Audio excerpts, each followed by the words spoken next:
의심 많은 도마. 피의자는 공연히 거짓 사실을 적시해서 상관인 피해자의 명예를 훼손하였습니다. 현재 구인영장으로 된 범죄 사실입니다. 피의자는 변호인을 선임할 수 있고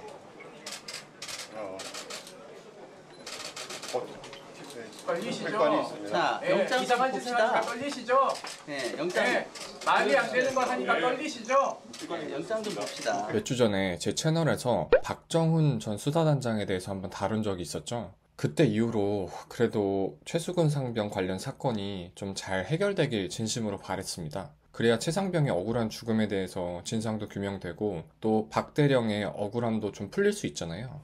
근데 9월 1일 금요일에 결국 박정훈 대령이 체포됐습니다. 이 과정이 정말 골 때려요. 8월 30일에 군 검찰에서 박정훈 대령에 대한 구속영장을 청구했습니다. 첫 번째 혐의는 알려진 것처럼 항명죄입니다. 최수근 상병에 대한 수사 기록 보고서를 경찰에 이첩하지 말라고 했는데 그 말을 듣지 않고 경찰에 이첩하려 했다는 거예요. 근데 이게 진짜 말이 안 되는 게 명시적이고 구체적으로 그런 지시를 한 적이 없어요. 오히려 수사 보고서에 국방부 장관이랑 해병대 사령관이 결재 사인까지 했습니다. 근데 갑자기 국방부 장관 윗선에서 그 모든 결정을 뒤집은 거죠. 두 번째 혐의가 정말 골 때리는데 박정훈 대령이 국방부 장관의 명예를 훼손했다는 겁니다. 박정훈 대령이 KBS에 나와서 본인이 받은 외압에 대해서 폭로했잖아요. 그게 이종석 국방부 장관의 명예를 훼손한 거랍니다. 요새 국방부 하는 거 보면 훼손당할 명예가 남아라도 있는지 모르겠는데 어쨌든 그렇답니다. MBC 보도에 따르면 영장에는 다음과 같이 적혀 있습니다. 언론에 계속 유출되는 것을 신속히 중단시킬 필요성도 있는 바. 그러니까 한마디로 박정훈 대령의 입을 막겠다는 겁니다. 외압에 대해서 말하지 말라고.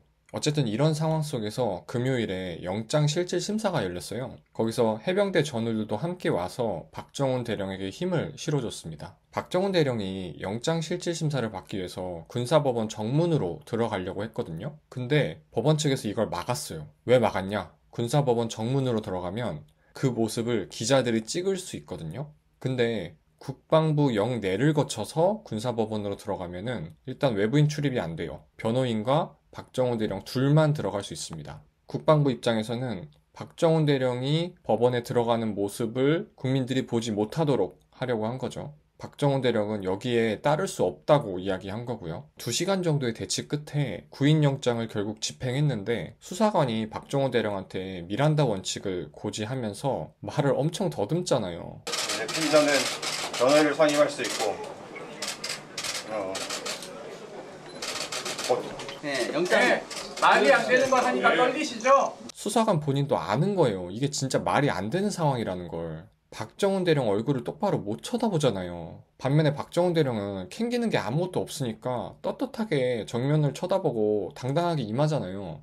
그게 얼마나 대비돼요. 박정훈 대령이 끌려 들어가기 전에 그런 얘기를 남겼습니다. 이 사안이 가진 본질은 억울하게 생을 마감한 고 최수근 상병의 죽음에 대한 진실입니다. 제게만 포커스를 맞추지 말아주시고 억울하게 목숨을 잃은 최 상병을 잊지 말아주십시오. 최 상병의 죽음에 억울함이 없도록 하겠다는 약속을 지키고 싶었습니다. 지금 이런 일이 21세기 대한민국에서 일어나고 있습니다. 여러분, 이거는 정치의 문제가 아닙니다. 여당, 야당의 문제가 아니에요. 이건 상식의 문제고 공정의 문제고 양심의 문제입니다. 있는 그대로 정직하게 수사하려고 한 사람을 구속시키면 누가 정직하게 수사하려고 하겠어요. 대통령실에선 부인했지만 그런 언론 보도가 나왔잖아요. 대통령이 사건을 보고받고 나서 이런 일로 사단장을 처벌하면 되겠냐?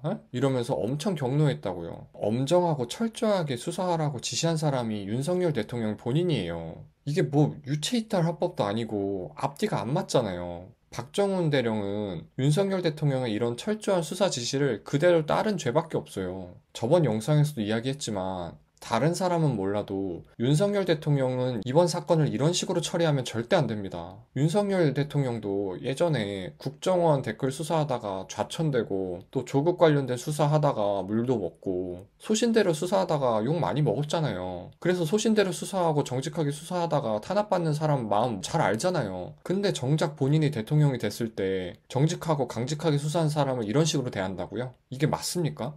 이런 식으로 하면은 지금 임기 초반이라 그렇지 나중에 정말 문제 크게 됩니다. 박근혜 정부 때 이석수 특별감찰관이라고 있었거든요. 아마 이름이 낯이 익으신 분들도 있을 거예요. 이 이석수 특별감찰관이 우병우 민정수석을 감찰하다가 청와대로부터 부당하게 쫓겨난 적이 있었어요. 그리고 나서 몇 달 안 있다가 최순실 국정농단이 터졌습니다. 계속 부조리가 쌓이잖아요. 그러면 결국 골마서 터집니다. 이거 그대로 묻고 가면 안 됩니다. 구독자분들 중에는 제가 지나치게 정부에 비판적인 거 아니냐라고 생각하시는 분들도 아마 계실 거예요. 저도 여러 가지 이슈를 좀 폭넓게 다루고 싶어서 뭐 정치뿐만 아니라 경제나 사회나 문화 면들도 좀 다루려고 준비하고 있는데 요즘 너무 상식 밖의 일이 많이 터져서, 그리고 이 사건에 대한 공정한 결과가 나오는데 조금이나마 힘을 보태고 싶어서 이렇게 계속 말씀을 좀 드렸습니다. 고맙습니다.